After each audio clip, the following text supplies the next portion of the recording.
it. In the air to left field. Back at the track at the wall. We are tied.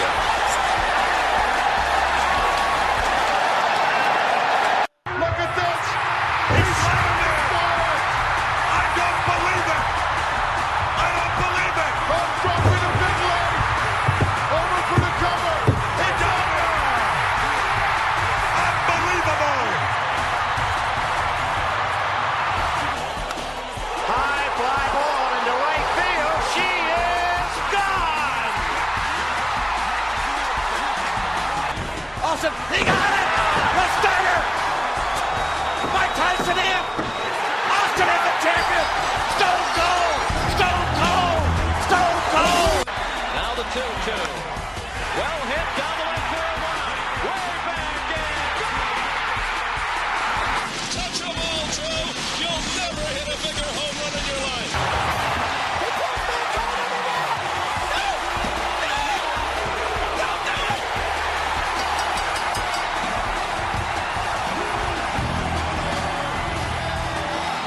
Oh my God, no! Mankind did it! Nick Foley did it! No! Stone Cold did it! Mankind has achieved his dream and the dream of everyone else who's been told you can't do it! No! You can't do it! You can't do it! No matter what, got money on my mind, I can never get enough. And every time I step up in the building, everybody hands go up.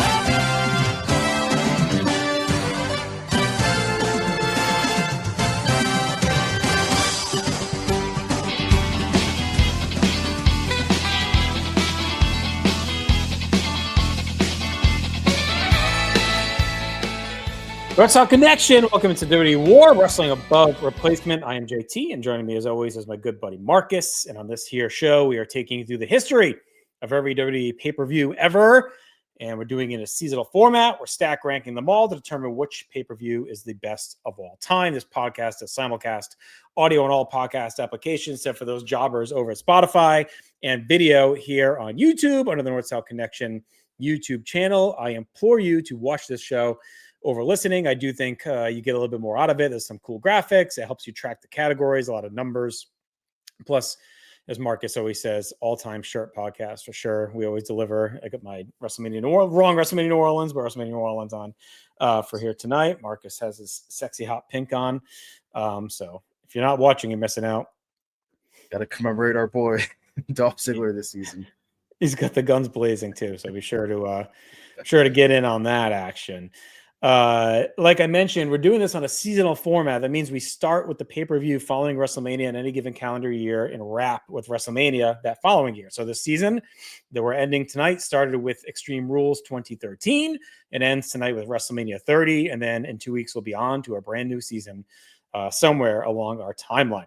We have our producer with us, not the toolman Tim Taylor, who did all of the graphics work for the show, some of the audio work too. Want to thank him as always. We also have our producer in training, Miss Jennifer Smith, who's with us, and she'll be pitching in as well here. This is how big the show has gotten, Marcus. We need multiple producers just to carry us through. So it's like having Bobby Roode and Jamie Noble. I assume they're still both producers. I don't even know. It's like having Pat Patterson and Gerald Briscoe. Yeah, needed to help carry me along. But yeah, thank you, Tim. Thank you, Jenny. Thank you, JT. Going with me this season. This is it. This is the big culmination of our very long season, one of the longer seasons we've had in quite some time, but a big one. So I'm looking forward to diving into this. This is a show that this is maybe my third time rewatching. And for a WrestleMania, for me, that's pretty low. So, yeah, saw some new things. We'll see where we differ, but I'm looking forward to getting into it. It's kind of my dark spot, too, honestly. It's not like a year or a timeline I rewatch a ton of. When Ryan and I were ranking all the WrestleMania matches, I kind of went through some of them and rewatched them.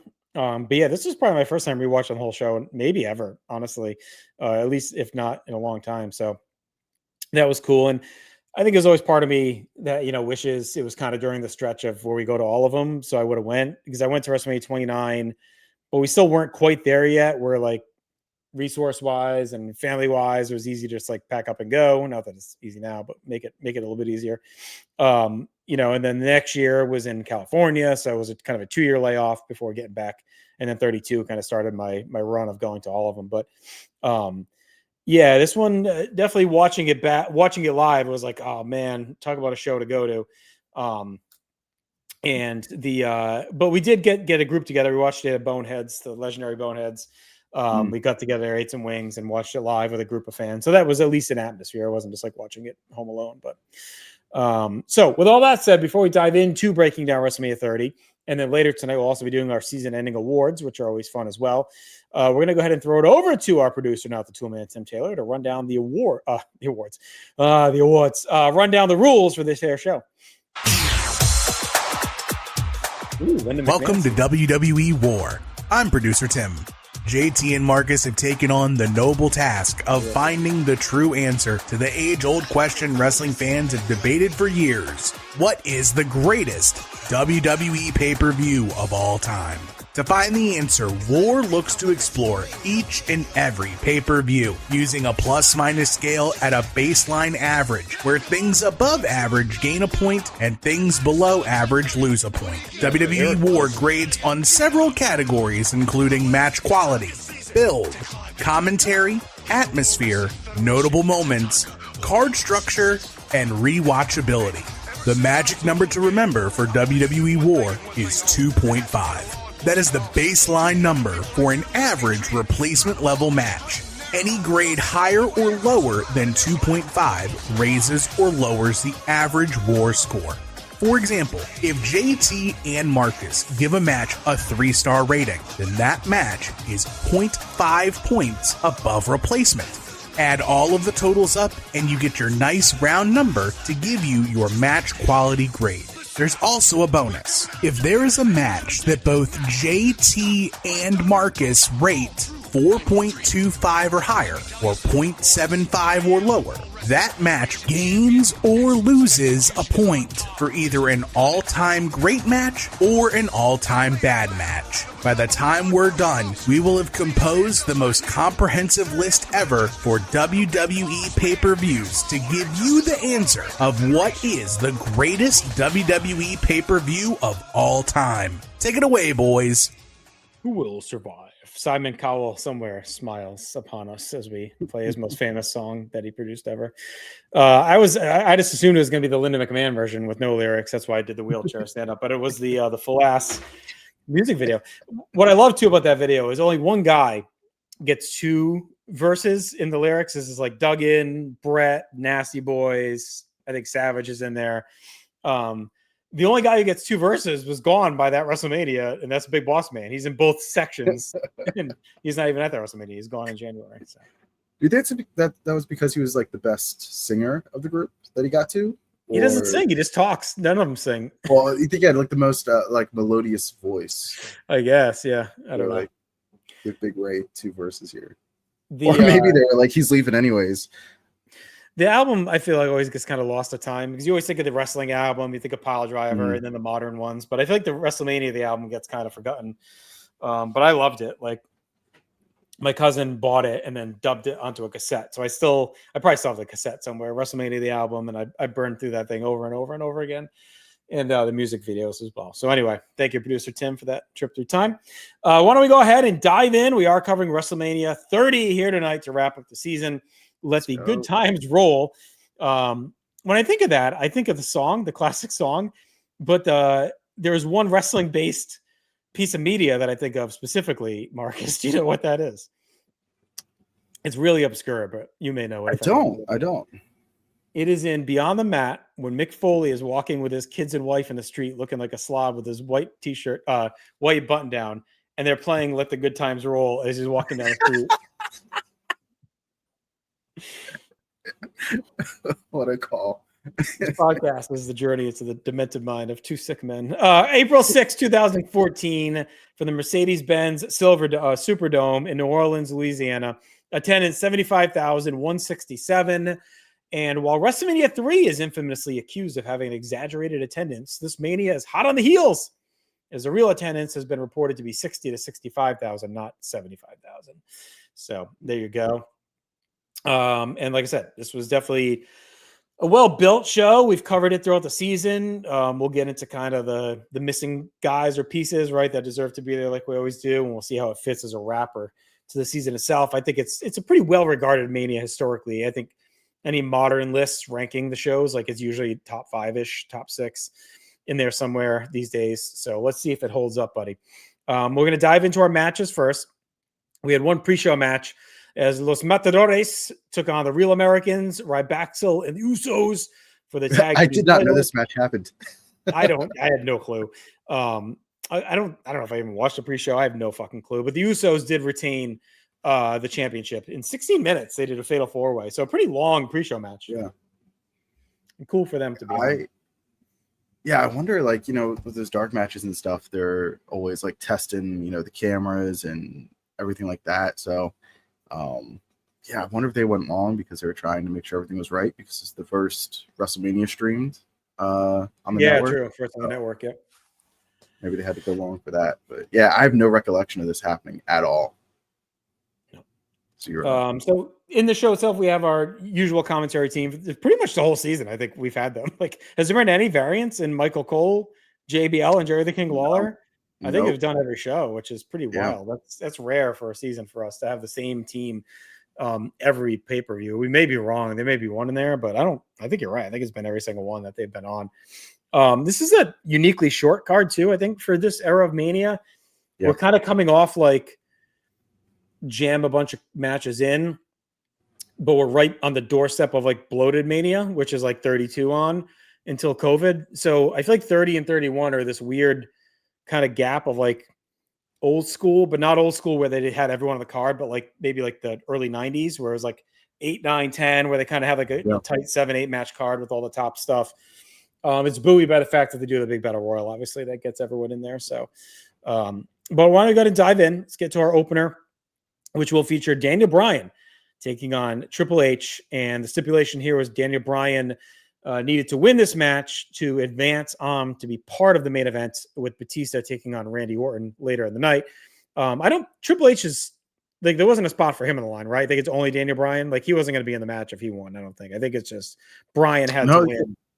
I think he was going to be in. Was he? It's like, I think they tried to make it at the last minute. Like, if you want something done right, you got to do something yourself. And okay. I thought it was Bryan. I thought this was a cool throwback to 10. With like the double duty scenario with the 2 title matches, right? So like it has some vibes of that. And we'll talk about the 10, 20, 30 kind of tie together as we go through the show. But, Danny Bryan, we talked about it, obviously red hot, been on fire all throughout the season. And there's a lot of road bumps, right? We talked about it back in at the Rumble, where it seemed like they were going to kind of disassociate him from the world title picture. And then the crowd really kind of pushed back and he ends up being involved. I see you're a little bit lower than me, buddy, but I still love this match. To me, it held up as an all-time classic. I think it's up there with Bret and Owen as the best 2 WrestleMania openers of all time. I think it's similar in structure. I think it's Triple H's, I don't know if it's his best match ever. I'd say it's his best match since 2002 at the least, maybe 2001. And it's definitely a classic. And I like it because I'll couch with this, actually. It may be Triple H's best non-gimmick match ever. Like, his other top, like, 5-star classic matches are, like, the no-holds-barred street fight with Cactus Jack, 3 stages of Hell with Austin, Hell in a Cell with Batista. Like, he doesn't really have too many high-end classics. Maybe him and Benoit, I guess, in 2000. But he doesn't have too many high-end classics that are, like, a straight wrestling match. And this is one. And I think what adds to it, too, is, like, the storyline, the heat on him and Stephanie, Bryan trying to get to that main event. They do a really good job of the post-match too, where Triple H beats the shit out of him and adds question to now, even though he won, will he still make it to the main event? I thought this is like something that Triple H doesn't, if he did more of this in his career, I actually think he'd be regarded as more of an all-timer in ring. Like, I think one thing he didn't always do was eat the humble pie. And I think here he does it in the vein of a Mr. McMahon, of a true, shit-eating heel that takes the L, busts his ass, puts over the big face, and rolls out of the ring, right? And he's done it a few times in his career, but not as much as he probably should have. And to me, this was one that really stands out, where he absolutely went out there with the sole purpose of putting Daniel Bryan over. I do wonder if a little bit of it was a fuck you to CM Punk. This is supposed to be Punk and Triple H at this Mania, right? And Punk took his ball and went home. Was Triple H trying to show like this could have been us having a classic, maybe a little bit of chip on the shoulder, possibly in there somewhere. But to me, this is a perfect wrestling match. Yeah, this is excellent. This is excellent. It's great. I would think that it would make comps of both guys' best stuff, including Bryan's whole catalog, which is a ton of great matches. Yeah, I mean, this is, I can't really, add anything more. I'm a little bit lower on it. I just think I'm lower on Bryan's WWE work anyways, because like I know the maniac that's inside there, and then I feel like anything outside of anything that Bryan does in WWE is still not truly him at 100%. So for him to have to scale back what he can do and still do this and tell this kind of story and get this kind of action out of 2014 Triple H is really incredible. And yeah, Triple H, I think there's maybe one other time that he has his working boots on like this in this era. That would be with Rousey and Angle, Steph, and they team with Steph? Yeah, that Steph one. and Triple H against Rousey. So yeah, that is another, great Triple H performance. But this one up here, especially when you're talking about just straight up one-on-one matches, is absolutely a standout. I'm trying to think of his best in-ring non-gimmick matches. Like it's, maybe I'm forgetting something. Like I said, him and Benoit at, is it No Mercy 2000, I think, or Unforgiven. I mean, it's Unforgiven. It's one of those two in 2000 where I think it's No Mercy.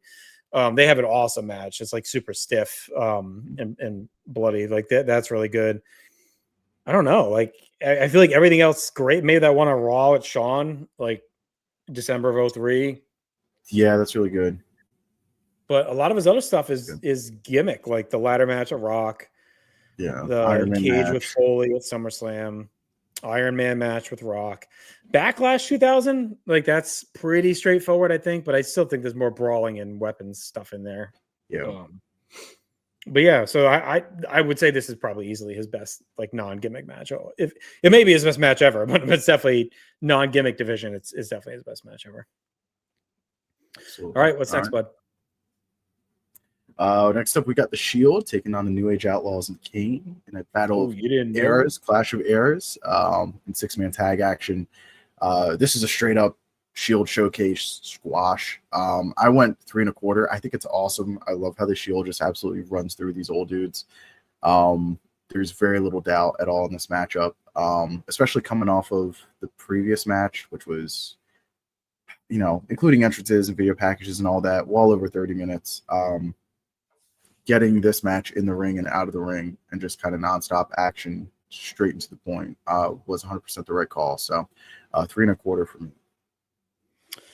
Yeah, it's basically just a squash city, right? Which I like. It also feels like end of an era for the Shields, right? So it's like they've scuffled toward the end of the year. We've seen them eat some losses that they hadn't really eaten before. And then, you think of some defeat that they've had in the past, and they come together here. They put them back together, and this felt reminiscent of their early days in the promotion, just coming out, kicking the shit. And it kind of feels like their last happy moment, right? Like they kind of have those matches with Evolution coming off of this, which we'll cover someday in a future season. But this feels like the last time, like they're kind of a unified group. They stand tall. And just wreck house. So the Outlaws, we had some issue with them winning the tag titles and kind of popping back up, but I think the payoff here is kind of worthwhile. This should have probably been the write-off for Corporate Kane too. I think it kind of is for a bit. I feel like, is he back to Corporate Kane after or no? Or maybe this is it. I feel like he still lingers, but find out another season. But yeah, this should have been it.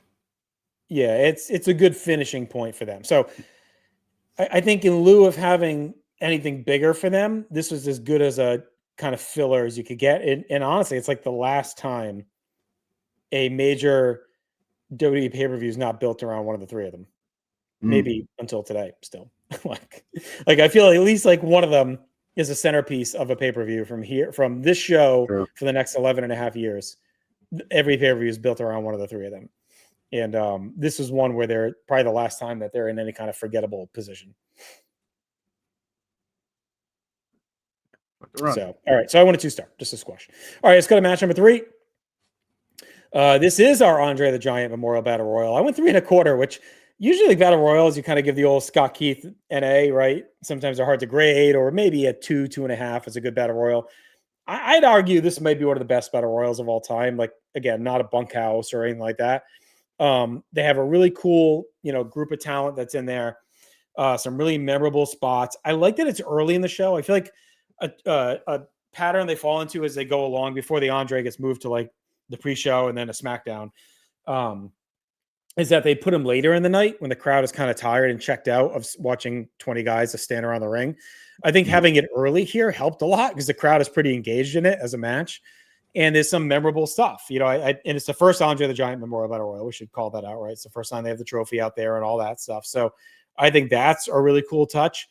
Again, the mix of talent's pretty good, and you kind of get everyone in on the card, and then you get the really cool Cesaro eliminating Big Show to win it and become the first Andre winner, which was a cool touch because we've been waiting for this push. Like, we've been high on the Real Americans. A lot of fans were like getting into Cesaro as an act, and a lot of this night, not all, but most, was about like setting them up for the future, right? We'll see that in a couple matches as we go through the show. And this felt like one of it, right? It's like this was the announcement of the Cesaro push as a guy. And in a way, which is funny, them getting behind him is what ends up kind of kneecapping the push, right? Because they put him with Paul Heyman and it doesn't really work. And that's the story for another season as well. Like, we saw that a lot with Heyman this past season where they put him with guys that didn't always work. For whatever reason, the magic has been limited with Paul Heyman sometimes with who he's with. And for him and Cesaro, doesn't necessarily go the way they probably went. But on this night, he feels like one of the biggest stars in the company. Yeah, and they have like this cool, call it youth movement, just getting new guys over and moving them up the card. Like, we got the Wyatt family, we got the Shield, we got Brian, who's going to have his night. And it's like, okay, Claudio kind of out of the blue is in there. And we know he had a standout performance at the Elimination Chamber where he definitely looked like he belonged. But he's still in a tag team here. It's not like the Real Americans had a big tag team breakup or anything like that. So it's really surprising. They even do. I don't know. Did they just kind of go their own way? I don't know if they have like an angle. I think so. Yeah, I don't recall an angle. So yeah, like, they give him the win here. Definitely the right call. They do botch it after the fact by making he's kind of the proxy for Brock because Brock's not around after Mania for a bit. So that definitely kneecaps him, like you said. But 3.5 for me. This is an excellent battle royal. A lot of star power in this. Those collection of guys that tend to get left off the WrestleMania card, as we've seen doing a few of these now. Where they're just kind of, quote, don't have anything for. Del Rio's in there, Ziggler's in there, Big Show's in here, even though for not to see him, he still had a decent on-screen presence for the back end of the season. So, this is really good stuff. And again, like, putting it on early was definitely the right call as well. 3.5. Yeah, and you nailed that point too, right? Like, this definitely, there's some guys here that we've seen it with other years, like the dudes we wanted to be in prominent positions of Mania because they had really great seasons, just peter out before Mania and end up in spots like this. And they're littered in this match especially with Del Rio and Ziggler, like you said, like two guys that feel like they should have been maybe even in a match here. Like, maybe you could have had Del Rio, Ziggler one last, run it back here and have them throw down. It would have been good. But instead, they're both kind of lost in the Battle Royal. Both guys had huge seasons. So anyway. Why don't you take us to our next match? Next up, we have, speaking of Wyatt family, Bray Wyatt taking on John Cena. I went 2.75 on this. Something was just missing for me, and I think it was really just Cena going over. Kind of felt like Cena was stuck in this kind of like false face and peril kind of thing, and just knew he was going to overcome the odds anyways. So kind of predictable. I guess that's the word I'm looking for. Kind of felt like a predictable Cena match and structure and finish. Definitely didn't need to get the win here. Wyatt definitely could have benefited. The Wyatt family could have benefited as an act getting the win. But that said, it's a big spot for Bray. He definitely looks like he belongs between the Rumble match with Bryan and now this, and that Shield 6-man as well. He definitely looks like a main eventer, feels like a main eventer. The fans accept him as one. The fans accept the act as a main event group. So, good stuff here, but I think the predictability really hurt it for me. Yeah, I really had a hard time grading this match. The entrance for Wyatt's awesome with the band playing it live and all the fireflies in here. And like, I tried to think of the grade in a vacuum a bit. And the match is, I think it's really good. I went 3.5. Like, I do think the work is strong. I just have a real hard time with Cena winning. Like, we've talked about it in different areas. There's been similar situations at Manias and other pay-per-views, right? Like, you think of something like 2000 when they had that pay-per-view with, Rock and Benoit. Rock wins, Taker Angle, Taker wins, Triple H, Jericho, Triple H wins, right? Like none of the young guys win. Wyatt's whole thing has been him, being this cult leader, this maniac, this psycho that's going to infiltrate and take over the company. And he's stalking Cena. You don't get a lot of interaction between them and the build. And it felt like if there was ever a time for Wyatt and like Cena to lay down at Mania, like this was it. Like, yes, he lost, or he won the year before, right? He lost 2 years ago. He's kind of out of the title picture. Like, if there's ever a time in the mid card of the show, like, why in any world is John Cena winning this match? Like, there was no need for him to win at all. And it does make it feel like, okay, well, Bray can beat these other guys, but he can't beat Cena in the biggest match during the ascent of his push. And I feel like it took away from some of the benefit of him beating Bryan at the Rumble, that he goes and loses this match. And it starts the trend for a couple of years of the Cena trope, right? Where, you think he should probably lose to certain guys and he ends up stealing the win. And I think that really continues to turn the crowd on him a lot during the stretch. They'll twist the formula around a little bit going forward where they'd start doing these 3-match series with him and he'd always lose the first one and win the next 2. Like, I think it happens with Owens. It happens with Rusev and a couple other people where he lose and then win. Here he loses the first one, right? And then I think they will fight at least one more time after this. But this to me really felt like a perfect spot for Cena to lay down. And you don't have to do it clean. You can have Rowan and Harper get involved. He gets distracted. It's the Sister Abigail and steals a win. Like, nobody is like, Cena remains bulletproof, So that to me hurt it. So I probably could have dinged the grade more, but I still liked the match quite a bit with the work and the engagement from the crowd and everything else. So it just felt like a tough call. All right, our next match, we have The Undertaker putting the streak on the line against Brock Lesnar. Eat, sleep, beat, and the streak repeat, as I said, whatever the fuck he said. Heyman in it. So this is another one that was pretty trying to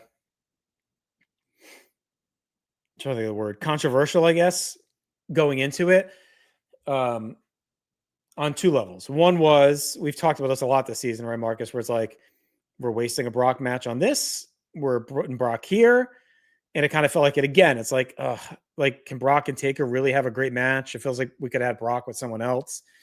And then also the streak, it's like always up in the air, right? So it's like, is Brock really the right guy to break the streak? He doesn't need it. He's already built up so much. Dominant. Like, I think the feeling and vibe was always that if the streak was going to end, it would be at the hands of someone young that like used it to propel themselves, like a Bray Wyatt, right? Or someone like that. So, or maybe a Roman Reigns, right? So I think that was always the feeling of where Undertaker should lie. Most of the match does not help dispel that feeling because Taker gets concussed. The match is not that good. There's a world where Undertaker beats Brock Lesnar in this match and it's poo-pooed on the level of Brock and Goldberg and other stuff that's out there. That's like, oh, what a waste. Brock wins the match. And to me, that alone makes it pretty legendary. So again, this is another match I struggled with grading. It reminded me a lot of like Hell in a Cell with Taker and Foley, like something like that. Even like Brett and Shawn at Montreal. It's like, how do you grade these monumental moments, even a Hogan Andre to an extent? Like, how do you grade these monumental moments with a like kind of a weak in-ring product, right? So I went 4 just because I think it's one of the greatest WWE moments of all time. And the crowd shock is like so good. And the presentation of it is so good with the commentators going quiet, the 21-1 on the screen, not playing the music, Brock in shock, Heyman's in shock. Like, it's so well done that it made it big. And as it happened, it made me believe, like, okay, maybe this was the right guy, because it's believable he can win. And the atmosphere is so incredible. And he is Brock fucking Lesnar. And it works because he ends up being the guy that, or this ends up being the match that turns him around, right? Because he's been scuffling a little bit outside of the Punk match since his return. And yet here we are. He goes from here and becomes one of the top stars for the next 10 years. So it's like, and it really kind of starts here. So I don't want to undersell this on a card that's kind of filled with like big, crazy moments. And we're going to get to it. This is, I don't know if it's the biggest, second biggest, whatever it is. It's an all-timer. And it pays off, you know, what, 20 years of Undertaker at WrestleMania? Like, it's a big payoff, you know? Yeah, 3 for me. I don't know. Yeah, they blame it on Undertaker being concussed. Even before then, it just felt like the chemistry wasn't there with these two on this night. Just for whatever reason, just didn't feel like these two had it on this night. It could have been, you know, maybe the shock of the decision. You know, both these guys are pros, but I think Undertaker has said that he kind of found out the day of that was going to be the decision. So maybe that just kind of played into. It just felt like the chemistry wasn't there this night. But you know, we've seen in we haven't covered in previous seasons, but we know that Brock had been so damaged by the Triple H feud, and kind of really mishandled. So he kind of needed something to make him special on top of being special, a hat on a hat. And this was it. And I used to be the thinking too that, you know, this should have went to a young guy, Sheamus or Drew McIntyre or I also had a feeling for a while that they should just not end the streak. And right. It was more important to have it going and have the legacy and the merger, like whatever you want to do, have people chase it, try and beat that streak. Like, I actually was for a while of the belief he should just retire undefeated at WrestleMania, and that anyone who does it could not live up to the burden of doing it. And I think that's why they picked Brock, because it's like, yeah, if you pick the wrong young guy, you know, it's like, it's a lot of burden to carry, like to put on someone's shoulders that you did this. I do think Punk the year before was a good option. Again, they probably looked back and said, good thing we didn't, right? Given where he goes, but that felt like a good option. I think Orton at 21 felt like a good option, but once they didn't do it, it kind of felt like, okay.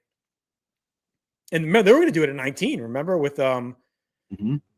Big Show and A-Train just winning that tag match or whatever. So, yeah. So, being that it got to this point, I think it had to be a guy like Brock to do it. You know, I think we'll see a couple more years. I think Roman absolutely could have handled it, and that would have been a cool way to launch a new arc for Roman coming out of WrestleMania 36. I don't remember what WrestleMania that was. 33. 33. Where it's the Orlando Mania with the ramp 33. Like yeah, we're wrong. Yeah. Okay. Yeah, 2017. But yeah, like, still don't know that Roman is going to be as advertised right here at this point. So Brock's, you know, if you're going to end it, Brock's a guy. But again, I can see not ending it. But you harped on like the presentation, and they absolutely nailed it on this one with not playing the music right afterwards and letting the shock of the moment sink in, and just listening to like 60,000+ people kind of process what they just saw all at the same time, and the wave of emotions that go through that stadium.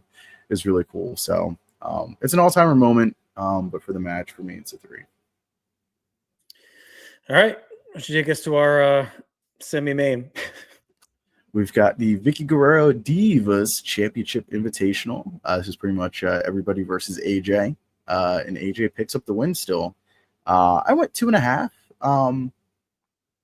This is the first time I really noticed the WWE house style, especially with the women here, of like hit a move, take a powder, lay out until it's time for your next spot. There's not too much other like brawling going around on the outside, or other things happening. They really keep it to whatever's happening in the ring is the only thing that's happening. There's some cool stuff on the outside. I was like, oh wow, didn't remember that. But yeah, 2.5 for me. With how many people there were trying to all have their WrestleMania moment, trying to get some shine, I thought this was pretty serviceable.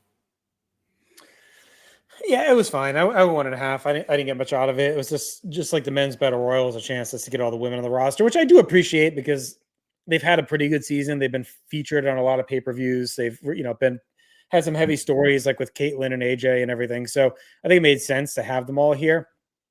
I think you could have. I don't want to get like too lazy with the tropes, but it might have been better to have AJ defend against someone and do like the Lumberjill situation instead, just to get like a title match on there that had more of a personal story. Again, I know this was built off of AJ, being a bitch and like the whole, being against the whole Diva locker room, whatever that we've talked about since, before Survivor Series. So again, this, of all the matches of the card, I think they picked the right one to be here before the main event. So I'll give them that. Like, I'm glad they didn't put the Andre here. I guess they could have maybe stuck the Shield in the spot and they would have still kind of kept the crowd up. But I think this was a fine match to kind of sacrifice and just give them all the payday and move along. So 1.5 for me. But our main event now is upon us, and that is Daniel Bryan and Batista challenging Randy Orton for the WWE World Heavyweight Championship. I went 4 stars on this. I think it's a great WrestleMania main event. I think Orton, he's had his ups and downs as champion, but he's been a workhorse throughout the season, had a ton of title matches, as we'll see later. A lot going on here. I think he's as good a choice as any to go into Mania as champion. Batista was a victim of circumstance. I think in another universe, like he's, the guy coming into this and wins with his hand raised, but the Daniel Bryan train was just too hard to stop. Like he had to leave this show on top as champion. And I talked about it earlier. I like the parallel of the decade manias. 10, Bret Hart stands tall, your face of the next generation. 20, Chris Benoit stands tall, meant to be the face of the next generation instead of the face of Eddie Guerrero. It was Eddie Guerrero standing tall. That impressed me. 30, Daniel Bryan, the face of the next generation. And then 40, Cody Rhodes, the face of the next generation. So it has been like a decade's trend, which is a cool touch.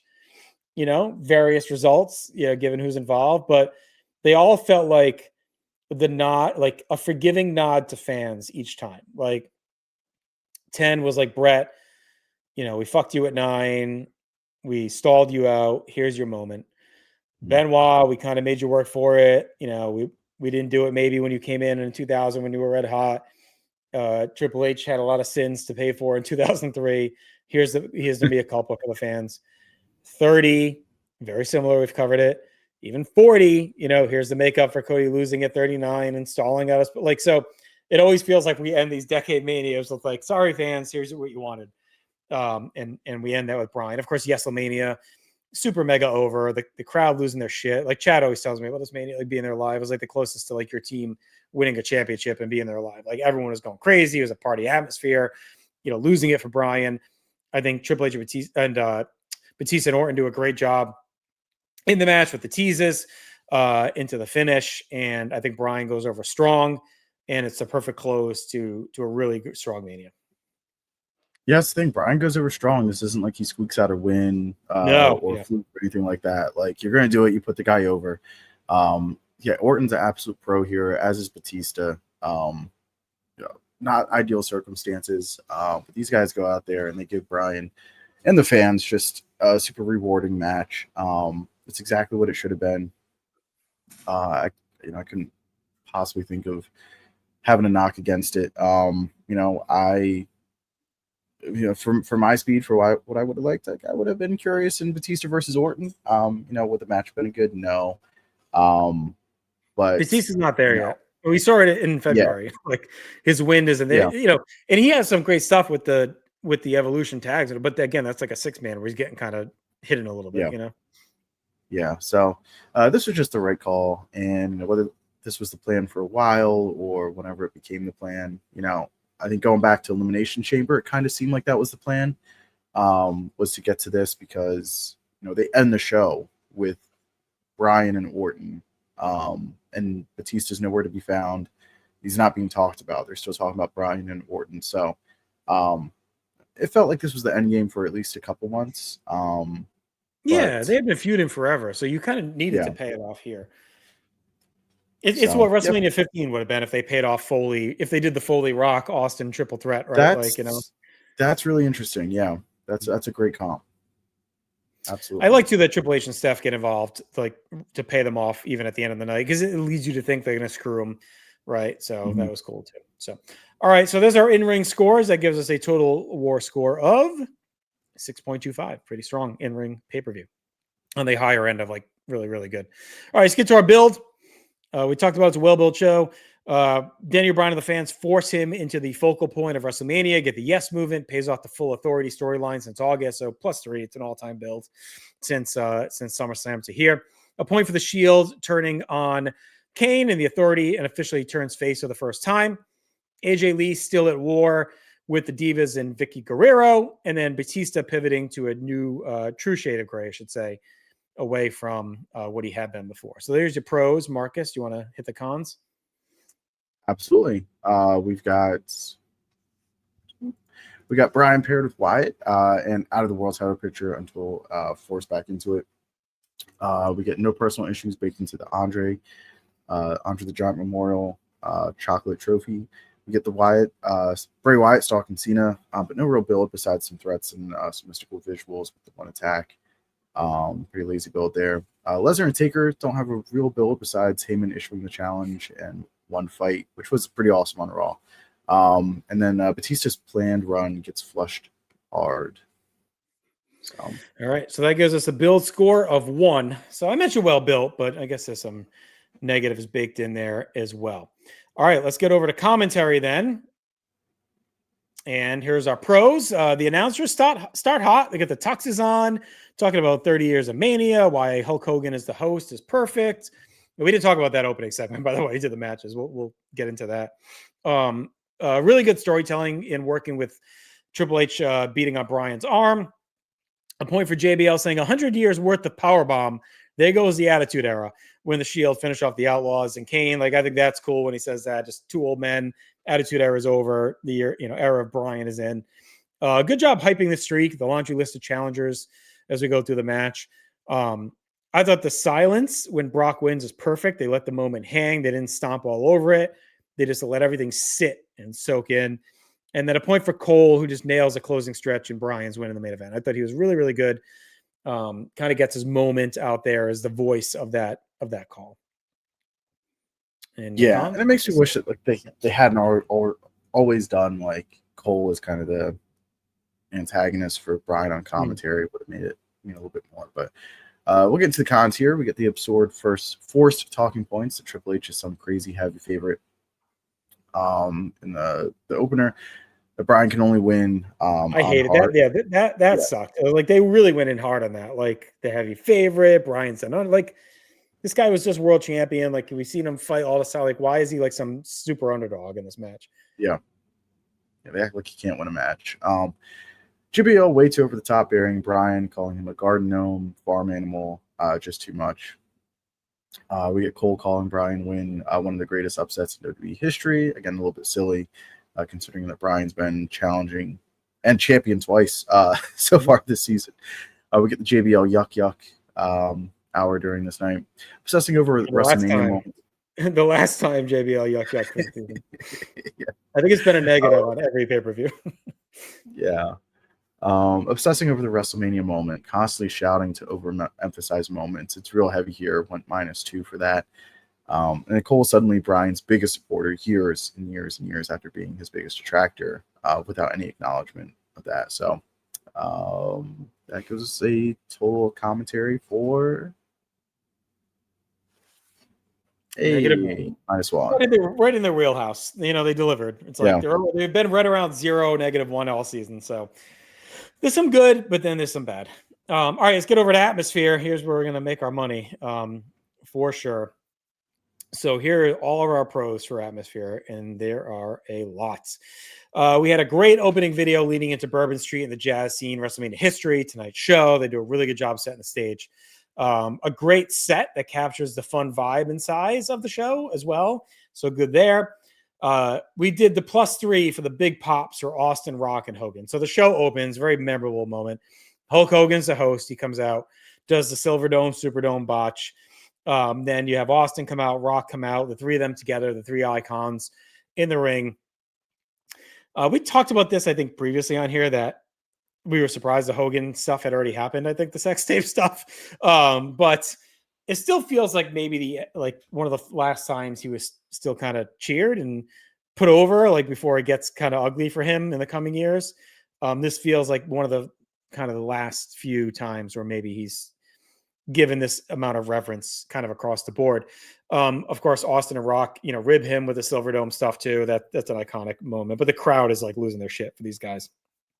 Which is really he's still like just a lovable liar at this point. Like, right. For sure. All the super bad stuff hadn't come out yet.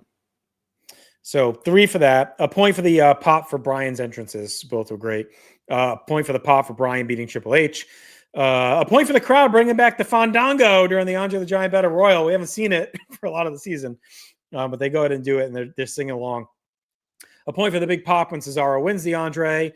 A point for the awesome Cena Wyatt pre-match video set to Eminem. Like, really, really good stuff. For a few that didn't have a lot of interaction, they did a good job hyping it.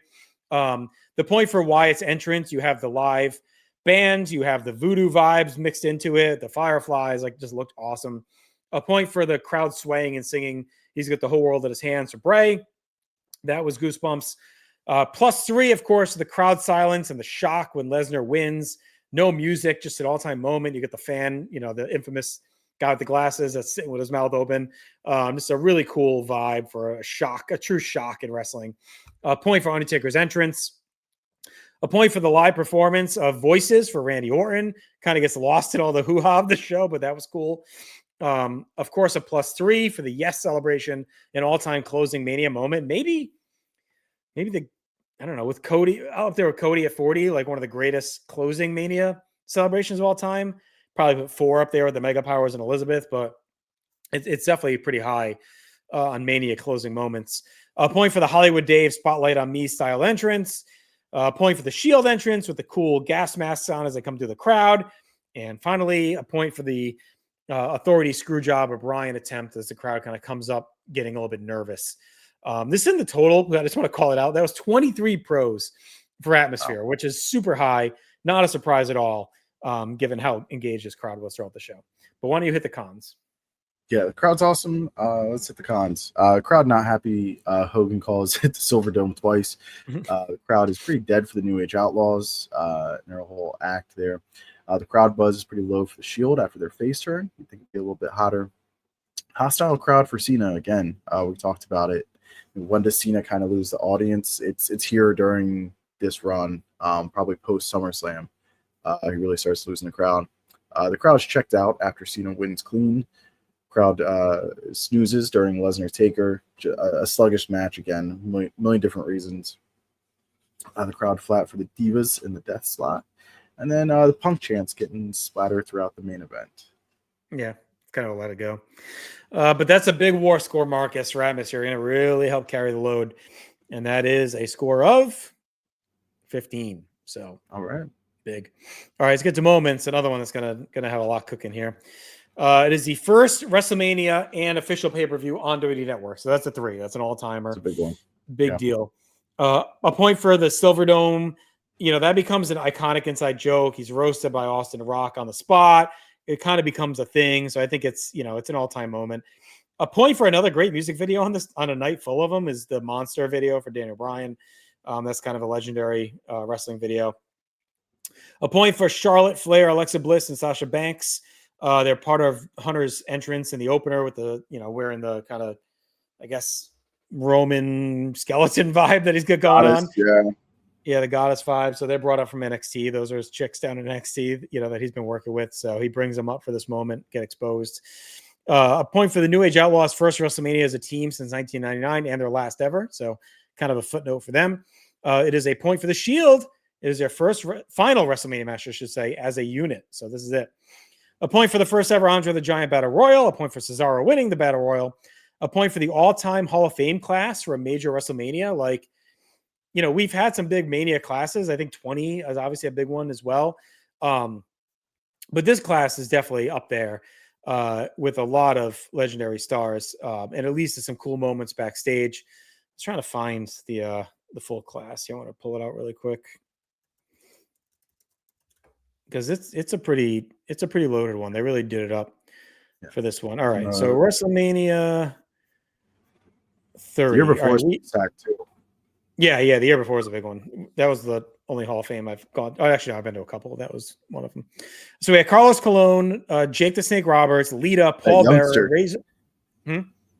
That youngster, Carlos. Yes, Colon. the youngster Carlos Colon, Jake the Snake Roberts, Lita, Paul Bearer, Razor Ramon, Mr. T, and the Ultimate Warrior. So I mean, it's a pretty big class. We'll talk about Warrior in a minute.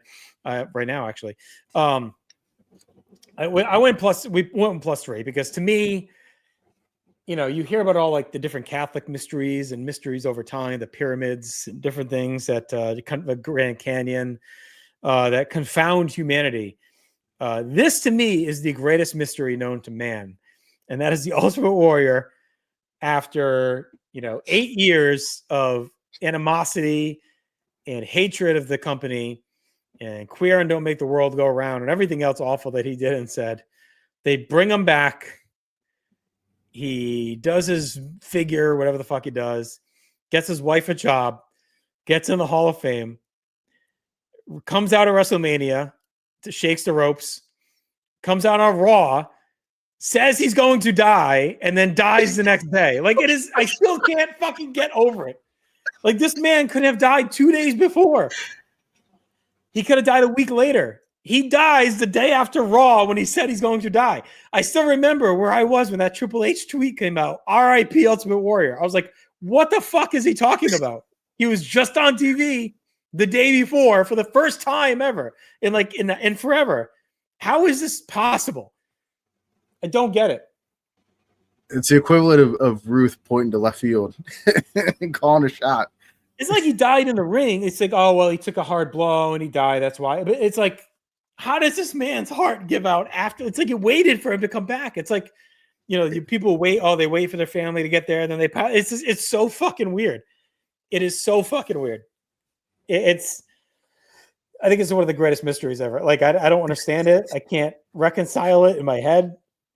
It hurts my head to think about. It's fucked up. And no one else could have done this besides him. Like, no one else could have done this besides him. And like, you could clearly see all weekend that, like, all right, this man's in distress. The amount that he's sweating and how red his face is. You're just like, all right, well, he's in his 50s or 60s. He's still jacked. A lot of muscles, probably still gassed up. And yeah, it's hot underneath those lights, and he's wearing a suit, and it'll be all right, I think the closest comp I could put is like if Bud Selig in like 2007 finally said, okay, Pete Rose, like, you can come back. And Pete Rose, like, goes to the Baseball Hall of Fame, appears at the All-Star game, and then dies the next day after like 20 years of being banned from baseball. Like, I'm trying to think of a situation like this where someone is like such a recluse and comes back, gets lauded, and then dies. Like, it's so fucking weird. So 3 for that. It should be like a 10. 3 for Brock Lesnar ending the streak, obviously all-time moment. A point for the first ever Divas title defense at WrestleMania, and then a point for Daniel Bryan winning the WWE title. So that's crazy that's the first one. Yeah, because the Divas title has been around since what? 2009? Yeah. 2010? 5-ish years. Yeah, somewhere in there.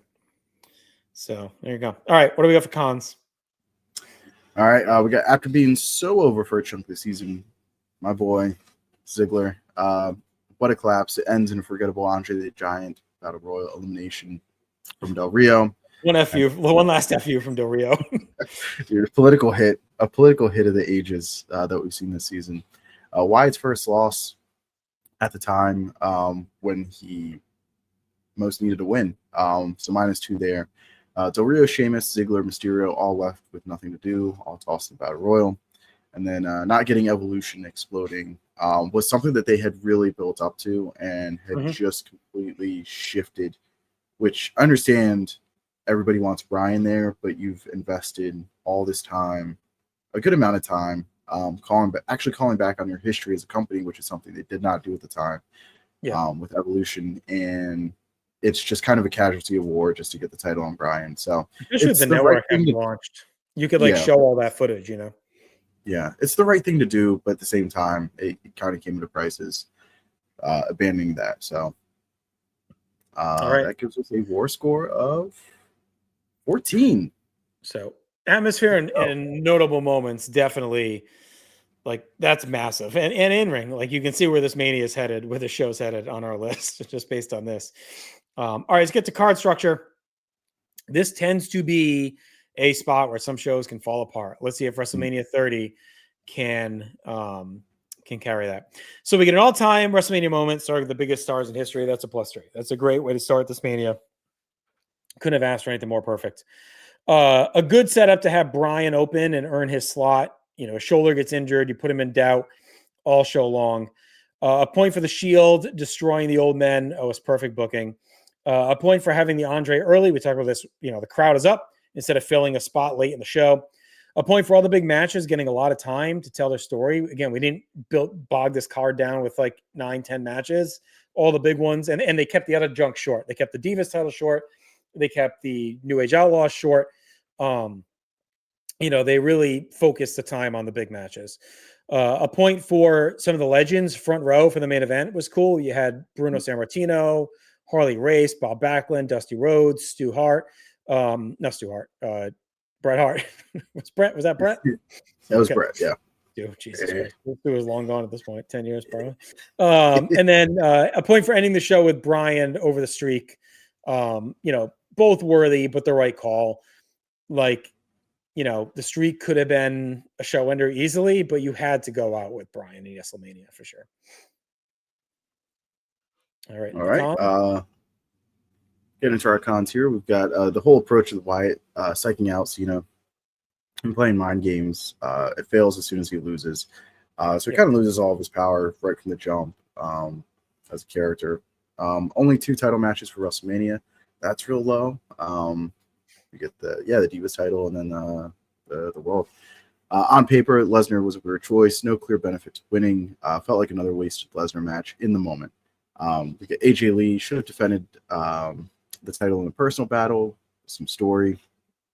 Could do a Lumberjill match like we've done before to get everybody on. What we got was way too messy. Or even have her versus someone, and then maybe all the other divas come down and block the end ramp where she tries to escape or something. If you want, and then have a big brawl, something like that. It just felt very similar to the Andre, and it's yeah. And then Brian tapping out Batista instead of Orton, who was the real villain in their story feud. So, we didn't talk about that during the match, but that was an interesting choice. I kind of don't mind it because he's beating Orton. So it's beating Batista kind of also solidifies him that he can beat both guys.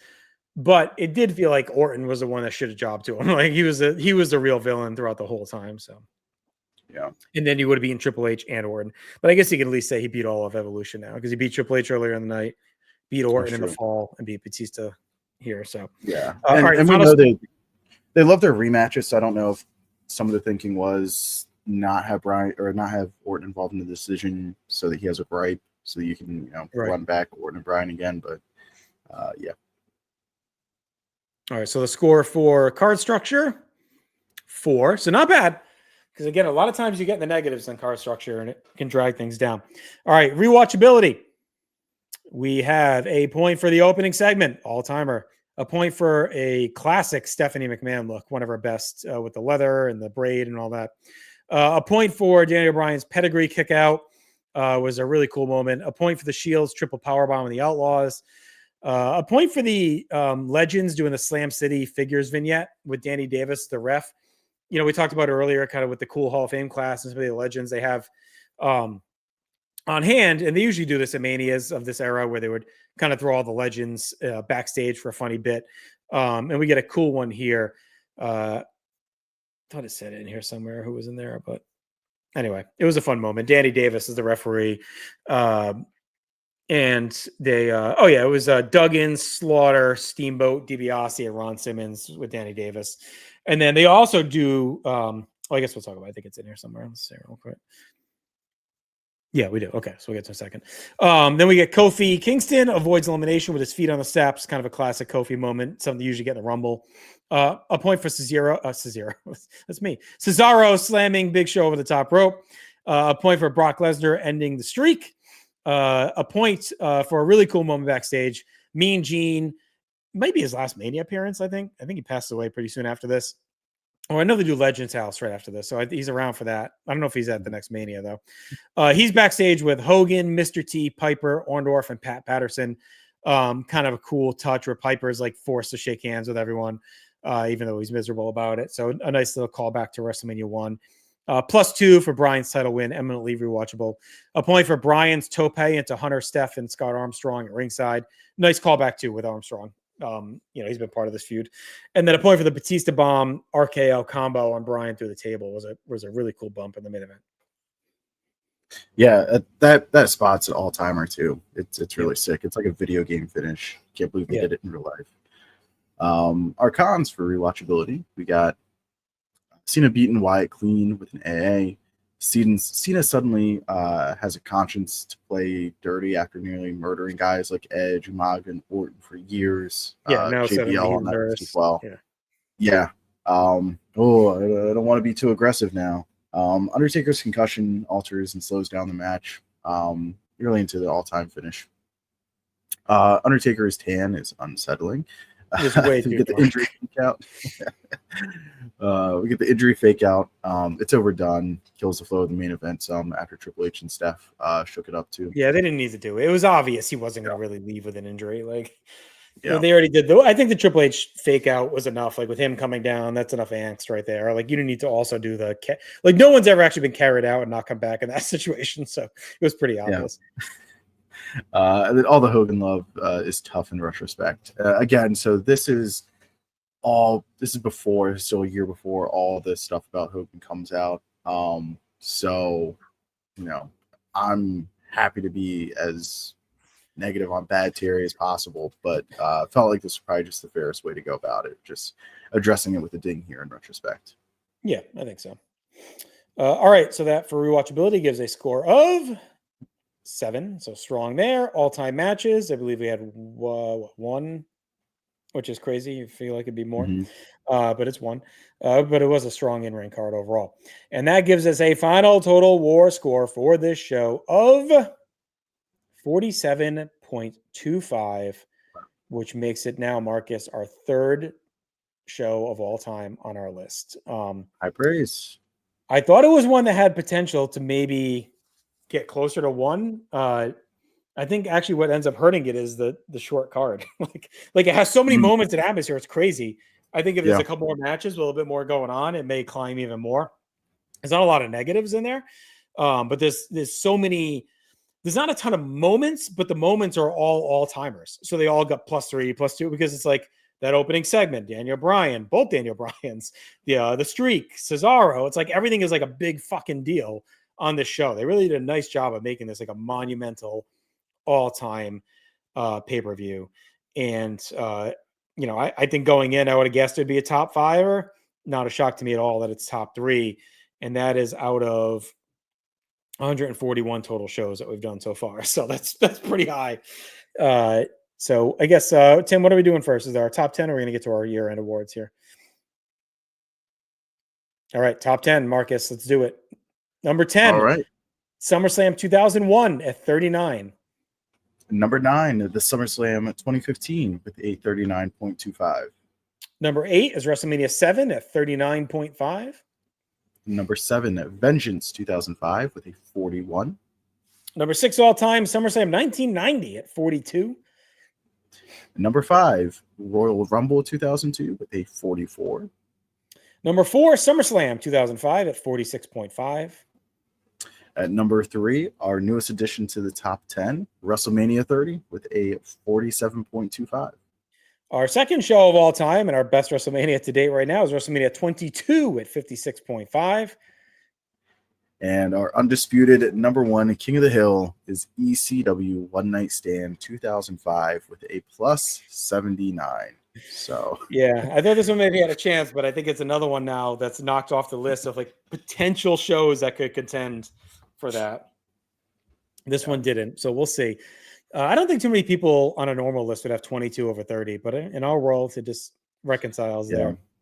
That's where the volume helped. 22 had a lot of volume that was all really good. Like JBL Benoit is a match on that card that like this card doesn't have. It's kind of a solid match. Help fill things out. The Money in the Bank is another one on that show.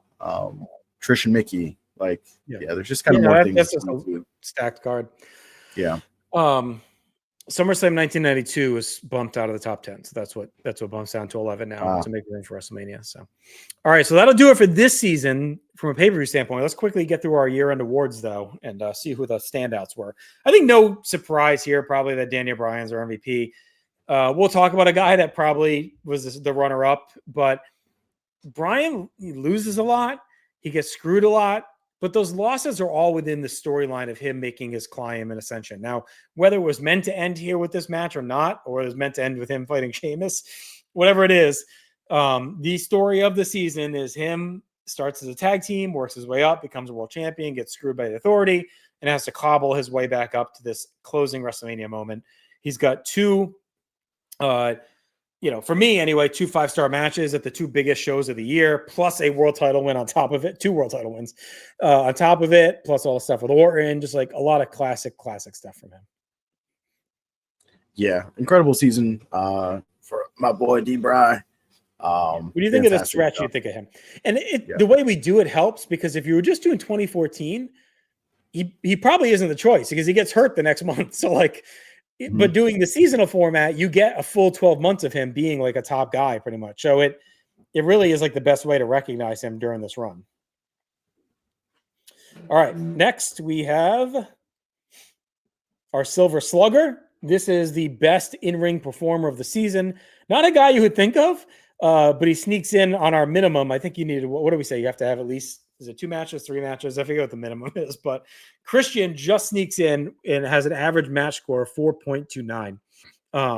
So again, not a guy you'd think of with this season. I would have thought for sure it was going to be Bryan, but Christian ends up stealing the spot.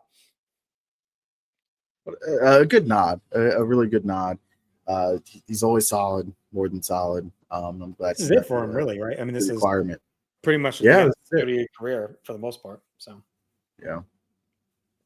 All right. Next, we have our Vin Scully Award, which I cannot believe the outcome of this one. Jerry the King Lawler is going to win the award for the best announcer of this season. Now, we only had 3 guys the whole season. It was JBL, Michael Cole, and Lawler. And look, I'm not a Cole hater, but he did have some deficiencies this season. JBL, way too much of the sports-friendly yuckers. I thought King actually did a pretty good job being the stabilizing force through the season. He was the guy that always brought the tangents back, the guy that would always kind of recalibrate where they were at. He'd bring up random fucking story points out of nowhere. He would lean on some of his past experience. Like, he's past the puppy stuff. He's not really doing the perv shit anymore. Like, he's kind of just there talking as like an old wrestler / fan. So of the 3, he felt like the least problematic, I guess. Yeah, you wouldn't expect it. I would have maybe thought JBL, but too much yuck this season. Cole has too many issues as well. So too much exposition from Cole. Look at him, King. Look. We get it. We're trending. All right. Next award, we have our Mendoza Award for the least in-ring performance, and that is Natalya with an average match score of 1.875. So she was, with our minimum match number, she was our worst in-ring performer of the year. you know, I don't know how much I'll put on her for it. Like the Divas weren't always given the proper time to shine, but they were in this season more than normal, and others outperformed her for sure. Yeah, wouldn't expect it, but tough draw for Natalia. Also, didn't she have that random tag with R-Truth or something weird that was like kind of shitty? Yeah, somewhere in there. All right, next up we have our LVP. We went poor Curtis Axel. You know, on paper, it's like you look at it like, wow, he was IC champ. He was on a lot of pay-per-views, and you would think that's a positive, but it ended up being a negative because he was completely overexposed. He had a lot of opportunity that he didn't really deliver on. They handed him Paul Heyman for most of the year. He's on every pay-per-view defending the IC title against good wrestlers, and everything felt mid. He felt like a background. He got stuck with Ryback, who outshined him when they were together. Just a guy that had every chance to make this his leap and doesn't deliver on it. So we had to watch him a lot. And to me, that means, you know, he eats a lot of, you know, extra brunt on it too. Yeah, for all the guys that they have at this time that could have gotten that run, it's like this guy got it, and then you just tell there's a shift in the in-ring work where he just didn't have it for this era. But good job, good effort by the Axe Man. All right, next we have best performance. We talked about it all night. I don't think we need to touch anymore. But Daniel Bryan at WrestleMania 30 has a classic with Triple H. It's a great main event. Wins the world title. Like, it's his night. I don't think anyone, you know, really honestly comes too close. Maybe Punk and Brock at SummerSlam. Maybe Bryan at SummerSlam. But I think he's really kind of owned this night, and it was all about him. Absolutely. All right. Next up, we have our Rookie of the Year. We went the Wyatt family. For Rookie, you have to have not had any pay-per-view appearances or matches in the season prior to this one. They debut at SummerSlam. They were instant impact. They had some really good matches. They had the classic at Elimination Chamber with the Shield. Bray gets the big match with Cena, has the big win over Bryan. You know, we didn't have too many rookies actually for this season. It was pretty consistent group of wrestlers. Not too many ins and outs. For a time where you think of that there's a lot of turnover, there wasn't as much during this run. But they were clearly the standouts. Yeah, what an act, what a group. They did a really good job on TV with those vignettes. And, you know, the last one, closing out Raw before they debuted the next week. Just really awesome stuff. And, you know, that Shield 6-man, you think about them coming in, you know, around SummerSlam 2013, and by February, I mean, that match could have closed the show. And, you know, looking back on it, might be my match of the year. And you could argue if they put that on this card, like that might be the all-timer to even put this over more. Like, and they could have easily done it. You didn't need to do Cena Bray. You know, you could have easily done Wyatt's Shield here and just had Cena elsewhere. You know, you could even stick Cena in the main event if you want, with his tie-ins to Orton and all that, make it a fatal four-way if you wanted to. Or finally do Cena Taker here. They could have done that and put Brock elsewhere. Like, there's different options. But I do think Wyatt Shield here with that chamber match could have been like, you know, another classic that maybe puts this into the all-time slot. So, all right, next we have our most main events. So these are our counting stats now. Randy Orton had 9 main event matches out of 12 pay-per-views. So there you go. Next up on our next counting stat, we had most matches won. So of the 9 main events plus his other matches, Randy Orton won 8 of them, all in.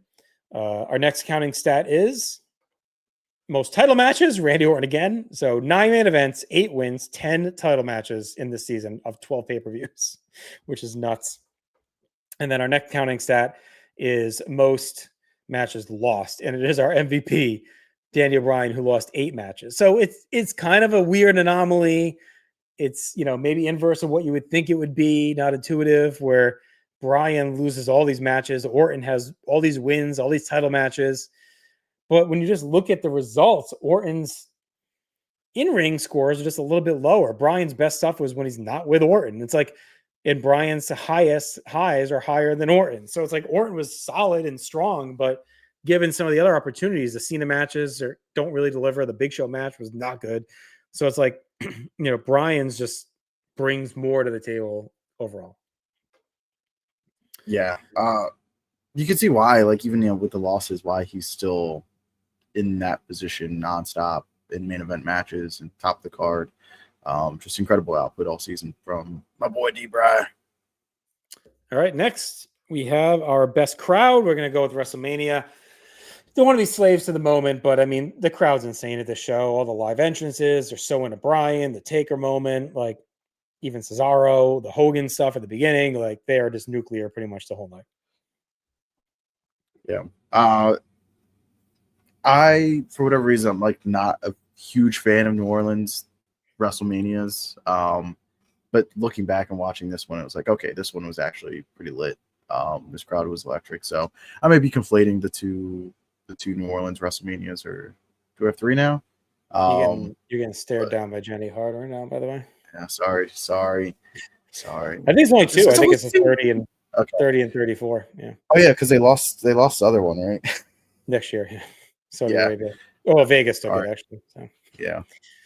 All right, let's get to our all-star team. We have CM Punk, Alberto Del Rio, Daniel Bryan, Randy Orton, and The Shield as our all-star team this year, our 5 entrants. These guys all pretty much dominate the season. Punk has some really good matches. He's featured a ton. Talked about Bryan, talked about Orton, talked about Shield. Del Rio carries the first half of the season, has those classics with Dolph, the good match with Christian, some decent stuff with Cena, like just another strong performance. So those are kind of our best performers. Yeah. Kind of forget already about Punk as just the year goes on, like, because he's not barely there for the Rumble. And after that he's gone. But yeah, Punk was a pretty important part of the season too. He just gave you that really solid match, no matter where he was on the card. All right, and what Marcus can show us about our all loser team? We've got the Big Slow, Corporate Kane, the Axeman, Curtis Axel. Who is that? Caitlyn. That's Caitlyn. Oh my gosh, I didn't recognize that picture of Caitlyn. And then we got Damien Sandow, who won Money in the Bank, loses it on TV, or loses his cash in on TV to Cena, just so they can clear that up out of the way, so they can get to the undisputed title gimmick. I think he loses to Cody at SummerSlam, and then we don't see him. Like that's pretty much it, I think. Yeah, that's a wrap. Yeah. So yeah, tough season. Caitlyn, character assassination. I awful. gotta say, speaking of assassinations, our boy DZ. We debated putting him here because it's such a fall. Like when he's on, his matches were great. He was a great world champion. He's got the moment on Raw. Like he didn't deserve the slander to be here, even though he got completely hosed. Yeah, he did nothing wrong. Yeah. So crying Big Show is definitely the captain of this squad, though. Sure. Co-opting the yes chant. Get out of here. Appropriation. All right, I think that's it for our awards. A fun deep dive, buddy. A good $120 we went on this show and the awards, but it was worth it. Another season's in the books. We are happy to be done, I think, with that one. I will say, though, of our now 15 seasons that we have done, this season is ranked 10th with an average pay-per-view score of 17.8. So out of 15, it's 10th all-time for us. So toward the back end, our best season of all time, still 90-91. Just to give you the spread, 30.7 average score. Now, of course, there's only 4 shows, but still, on an average, it was just higher. We will be back in 2 weeks with a brand new season. We'll keep it a mystery. But for those astute viewers and fans of the North-South Connection, if you think of a certain project we've had going on throughout this year, you may get a hint of where we're headed next for our next season. So you can marinate on that for a couple weeks. Want to thank producer, not the two-man, Tim Taylor, assistant producer, Jenny Position, for helping us out. Of course, check out all their shows, both Jenny on Jenny Position Wednesdays on North-South Connection, and then you, Marcus, with Tim over at the Final Wrestling Place, completely free Patreon. Be sure to subscribe. Get tons of cool content. You get access to the Opportunity Corner emails and notifications with your bets that I enjoy. So keep an eye out for all that content, and want to thank you. Continue to live your life above replacement level. You've been character assassinated. We are now out.